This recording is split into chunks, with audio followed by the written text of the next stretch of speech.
Good afternoon, everybody, and welcome to the homestead. I have Kim over here putting some mulch around our newly planted blueberry bushes. We got blueberry bushes, raspberry bushes, fig trees. I'm missing something. What am I missing? Pear trees from a local Montana company. All bare root. Bare root plants. Kim had done a bunch of research. And if you notice, these are just the blueberry bushes and they're behind the fence. We're supposed to have direct sun on them for like 6 to 8 hours a day. So these are south facing, gonna have some great sunlight. And blueberries need really acidic soil. So if we planted them in the ground, as soon as it rains, all the acid we put into the soil would just disappear. So somebody suggested actually planting them in containers. So you got 4 containers, and if you notice, all 4 containers match. Somebody has OCD. Whatever. And we actually layered in peat moss, potting soil, and garden soil into the plants before we planted them. And our compost. Oh, yep. So And the compost in here. in our compost has our eggshells, tea bags, Coffee grounds. Coffee grounds. I actually saw feathers from our rooster when we culled our rooster. So he's helping add to the nutrition of the soil. Circle of life. Circle of life. So yeah. So all those things were in there. We churned them all up. But we actually also added a soil acidifier into here. And so what we did was we put that right around the base here of it. I just kind of pushed it in, and then we watered that in, and then I'm starting to now get the mulch all the way around. I even built like a little moat, so I kind of packed the soil so the water centralizes to the blueberry. They like to be moist but not soggy.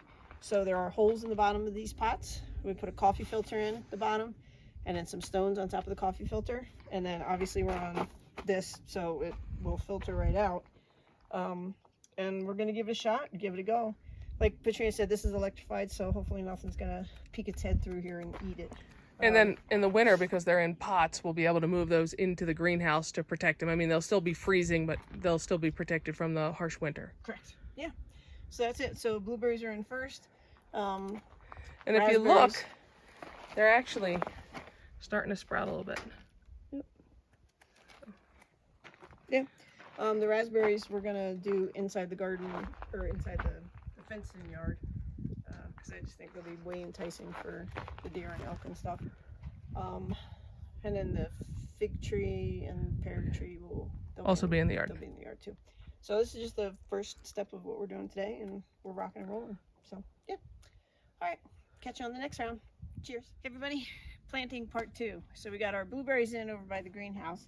Now we got our raspberries in. So we built this little bed today. These were logs that we had laying around, and we just went and got two footers. And we just screwed them together with a big giant lag bolt. But there's 5 raspberry plants in here now. So we went and got the nice soil from up on the hill where we think the prior owner was composting it. We put some of our compost in, which has the cow manure that I did in the shit slurry. And pistachio shells, apparently. I've seen pistachio shells. I've seen eggshells. I've seen feathers again from when we culled the rooster. I've seen tea bags. So it's neat to kind of see all the stuff that we're recycling and putting into here. So our 5 are in. They're watered. I just have to do some research about whether they should be mulched on top or not. I built a little well around them so it centralizes the water right to the center, so we're not watering the whole giant thing. I don't know, a lot of you knew back in Pennsylvania had beautiful flower gardens, but it's not practical here. Water's just too high a demand, so all we're growing is food for ourselves, fruits, veggies, stuff like that. So tomorrow we're probably going to put in our 2 fig trees here, and then we're thinking our pear trees might go in the front here, but I don't want to obstruct too much of the view. So we're going to have a discussion about that and figure out where we want to put them. All right, so planting done for the day. Peace out, homies.